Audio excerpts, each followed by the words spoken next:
الرجيم بسم الله الرحمن الرحيم الحمد لله الذي لا يخلق مدحته القائلون ولا يعصي معولاتون ولا يؤدي حقه المجتهدون الذي لا يدركه بعد الهمم ولا يناله غوث الفتن الذي ليس لصفته حد محدود ولا نعت موجود ولا وقت معدود ولا أجل ممدود ثم الصلاة والسلام على أشرف الأنبياء والمرسلين وخاتم النبيين سيدنا ومولانا ومقتدانا بالقاسم محمد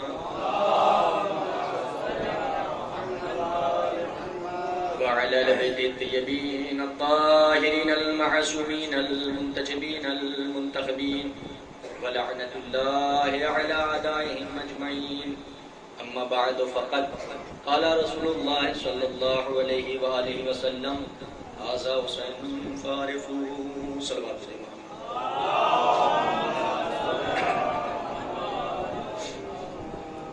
پیغمبر اسلام جن کی معرفت ہر مسلمان کے لیے لازمی ہے، لہذا پیغمبر نے چاہا کہ اپنے نواسے کی معرفت کرائی جائے، پہچانا جائے۔ مسجد نبوی ہے، پیغمبر اسلام خطبہ دے رہے تھے، مولا امام حسین کو آتا ہوا دیکھ کر خطبہ منقطع کیا اور اپنے ہاتھوں پر اٹھا کر فرمایا پہچانو یہ حسین ہے۔ اکثر و بیشتر آپ سنتے رہتے ہیں اس کے ذیل میں کہ حسین ابن علی آ رہے تھے، پیر ابا کے دامن میں قدم الجھا، گرنا چاہتے تھے۔ حسین قبل اس کے کہ گرے خطبے کو منقطع کر کے ہاتھوں پر اٹھا کے فرمایا کہ پہچانو یہ حسین ہے۔ بہرحال واقعہ ہے، لیکن اگر غور کریں تو ایسا نہیں ہے، بلکہ حسین کو آتا دے کر اپنے خطبے کو منقطع کیا، نہ کہ ابا کے دامن میں پیر الجھا اور گرنا چاہتے تھے اور حسین کو دیکھ کر خطبے کو منقطع کر کے اٹھایا، نہیں، جیسے ہی حسین کو آتا دیکھا اپنے خطبے کو منقطع کیا۔ اس لیے کہ امامت گرا نہیں کرتی، امامت انسانیت کو سنبھالنے کے لیے آئی ہے، ورنہ خطبے کو منقطع کرنے کی کیا ضرورت؟ اگر ایسا تھا کسی صحابی سے کہہ دیتے کہ میرے حسین کو اٹھا لو، لیکن ایسا نہیں ہے، بلکہ خطبے جو بھی بیان کر رہے تھے اٹھایا اور پہچانوایا کہ پہچانو یہ حسین ہے۔ یہ حسین ہے کہ جسے زمین والے بھی جانتے ہیں، آسمان والے بھی پہچانتے ہیں۔ تاریخ شاہد ہے، پیغمبر اسلام ہے، حسین ابن علی ہے۔ جناب ابی ابن کعب بیان فرماتے ہیں، میں نے دیکھا کہ حسین ابن علی کو آتا ہوا مسجد میں جب پیغمبر نے دیکھا تو فرمایا مرحبا بکا یا ابا عبداللہ یا زین السماوات والارض، خوش آمدید اے مرحبا ابا عبداللہ الحسین، اے زمین و آسمان کی زینت۔ یعنی حسین ابن علی کو آتا ہوا دیکھ کر پیغمبر نے فرمایا مرحبا بکا یا ابا عبداللہ یا زین السماوات والارض، اے زمین و آسمان کی زینت۔ جب یہ ابی نے سنا، صحابی رسول ہیں، فرمایا کہ یا رسول اللہ یقیناً آپ زمین و آسمان کے لیے زینت ہے، آپ زمین و آسمان کے لیے زینت ہے۔ اللہ نے کائنات کو آپ کے صدقے میں خلق کیا، یہ تو بچہ ابھی کم سن ہے، آپ فرما رہے ہیں کہ حسین زمین و آسمان کے لیے زینت ہے۔ نبی نے فرمایا کہ یاد رہے حسین کو زمین سے زیادہ آسمان والے پہچانتے ہیں، حسین کو زمین سے زیادہ آسمان والے پہچانتے ہیں۔ اگر دیکھنا ہے تو کبھی جبرائیل سے معلوم کرو، کبھی فطروں سے معلوم کرو۔ جبرائیل سید الملائکہ ہے جو حسین ابن علی کا جھولا جھولا رہے ہیں۔ حسین عظیم شخصیت ہے، تاریخ کا مطالعہ کرے کہ ہمیں تاریخ میں ملتا ہے کہ نبوت کا انکار کرنے والے لوگ نظر آئے، رسالت کا انکار کرنے والے لوگ نظر آئے۔ حد یہ کہ نبوت کے دعوے پیش کیے گئے، رسالت کے دعوے پیش کیے گئے، حد یہ کہ خود خدائی کا دعویٰ پیش کیا گیا۔ آدم کے دور کے انسان خدائی کے دعوے دار، موسیٰ کے دور کے جانور خدائی کے دعوے دار، عیسیٰ کے دور کے درخت، جناب عیسیٰ کے دور کے درخت خدائی کے دعوے دار، لیکن ابتدائی تخلیق سے لے کر آج تک کسی نے حسین بننے کا دعویٰ پیش نہیں کیا۔ آج تک حسین بننے کا دعویٰ پیش نہیں کیا۔ حسین عظیم شخصیت ہے، حسین کو پہچانے، یہی تو وجہ ہے کہ جگہ جگہ پر رسول اللہ پہچانوا رہے تھے، کبھی زبان چسا کر، کبھی سردے کو طول دے کر، کبھی پشت پر اٹھا کر کہ پہچانو یہ حسین ہے، پہچانو یہ حسین ہے۔ حسین کو زمین سے زیادہ آسمان والے پہچانتے ہیں۔ دیکھیں انسان کے سامنے مصیبتیں آتی ہیں اور مصیبتوں سے دو چار انسان ہوتا ہے۔ مصیبتیں انبیاء کے سامنے بھی آئیں، نبیوں نے مصیبتوں کا سامنا کیا، لیکن ہم نے جب دیکھا تو یہی دیکھا کہ جب بھی کوئی مصیبت آئی تو نبیوں نے ہاتھ آسمان کی طرف بلند کر دیے۔ آدم زمین سے آسمان پر آئے تو ہاتھ آسمان کی طرف بلند کر دیے دعا کے لیے۔ موسیٰ کا وقت پڑا تو آسمان کی طرف ہاتھ بلند کر دیے دعا کے لیے۔ خود جناب ابراہیم علیہ السلام جب بھڑکتے ہوئے شعلوں میں جانے لگے، جبرائیل مدد کے لیے آئے تو جناب ابراہیم نے کہا کہ حاجت تو ہے لیکن تم سے نہیں، اللہ سے۔ کہنے کا مطلب یہ ہے کہ جب جب مصیبتیں پڑی، نبیوں میں ہمیں یہ ملتا ہے کہ اپنے ہاتھ آسمان کی طرف بلند کیے، گویا یہ بتانا چاہتے ہیں کہ دعائیں آسمان پر قبول ہوتی ہیں، دعائیں آسمان پر قبول ہوتی۔ اسے کیا کہا جائے؟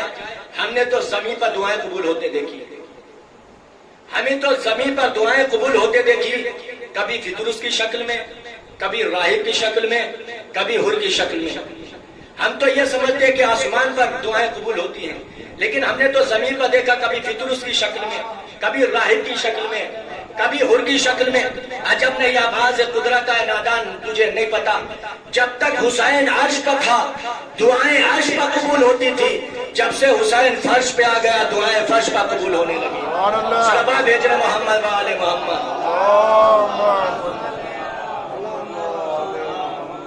حسین زمین پر آئے تو دعائیں زمین پر قبول ہوتی ہیں۔ حسین وہ ہے کہ جو آئے تو زندگی دیتے ہوئے، جب دنیا سے گئے تو زندگی دیتے ہوئے، آئے تو فطرس جیسے فرشتے کو زندگی دیتے ہوئے، جب دنیا سے گئے تو راہب حر جیسے انسان کو انسان بنا کے جاتے ہیں۔ حسین عظیم شخصیت ہے جسے نبی پہچانوا رہے ہیں کہ پہچانو یہ حسین ہے۔ بس حسین نبی کا نواسا، حسین علی کا بیٹا، حسین زہرا کا لفظ جگر۔ بس عزیزو یہ شب عاشور حسین کے ساتھی خیام حسینی میں عبادت میں مصروف ہیں۔ یقیناً آپ شب بیداری کر رہے ہیں، کرنا چاہیے، ماتم کر رہے ہیں، کرنا بھی چاہیے، ضروری، لیکن ذرا سوچے کربلا میں کیا عالم ہوگا جہاں سب کو یہ پتا تھا کہ کل حسین پر قربان ہونا ہے۔ کربلا کی مائیں بھی ایسی تھیں کہ جہاں اپنے بچوں کو حسین پر قربان کرنے کے لیے آمادہ کر رہا تھا۔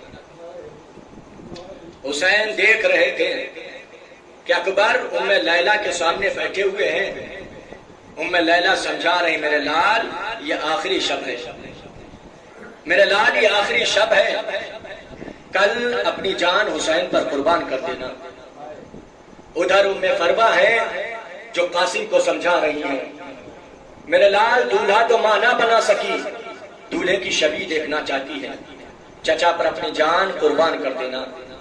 کہیں اون محمد کو زینب سمجھا رہی ہیں میرے لال ایسی جنگ کرنا کہ لوگ کہیں کہ جعفر طیار کے پوتے جنگ کر رہے ہیں، علی کے نواسے جنگ کر رہے ہیں۔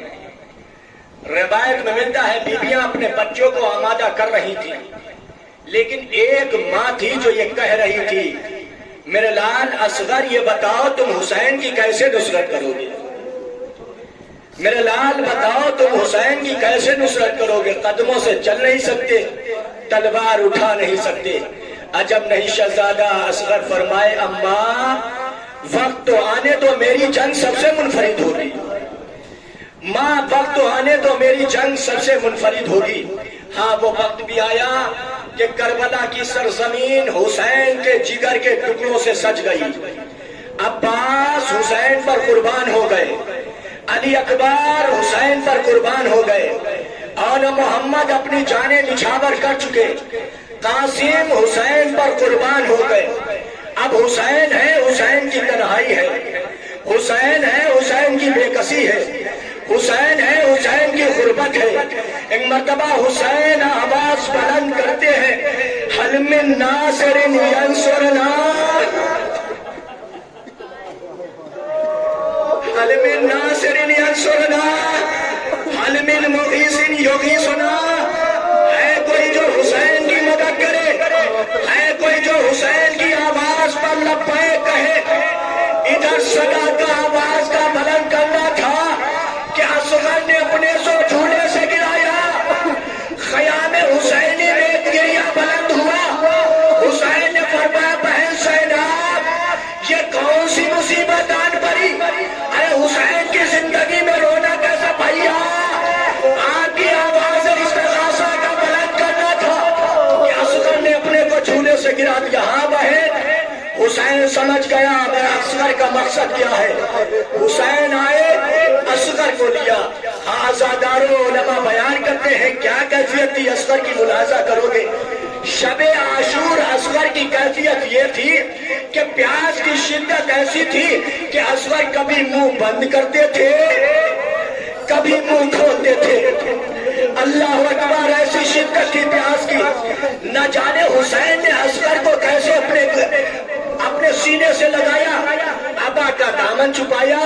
حسین مقتل کی طرف چلے، حسین مقتل کی طرف چلے. اصغر کو لائے شاہ تو بولے اے حرملا، اصغر کو لائے شاہ تو بولے اے حرملا اب میرے پاس اس سے بھی چھوٹا گلا نہیں، اب میرے پاس اس سے چھوٹا گلا نہیں.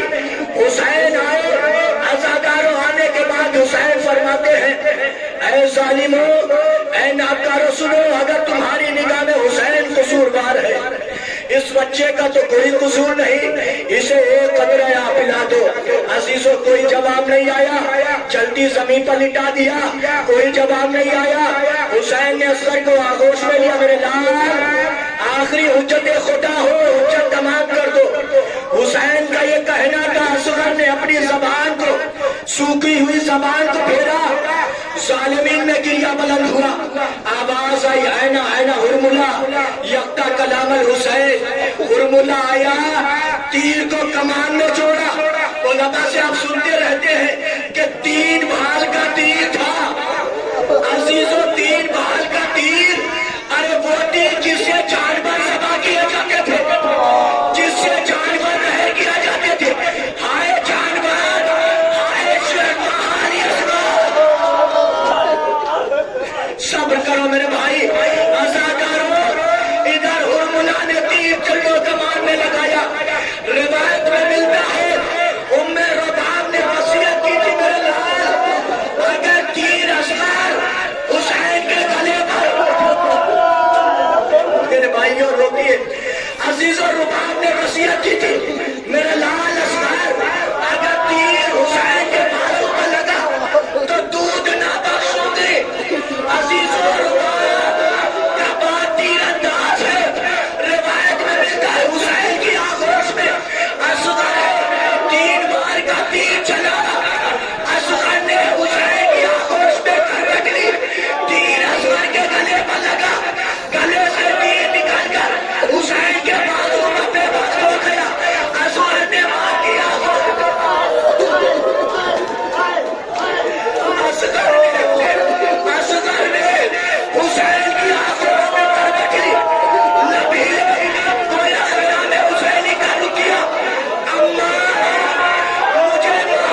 ایک ساتھ کیا پکڑ لو یار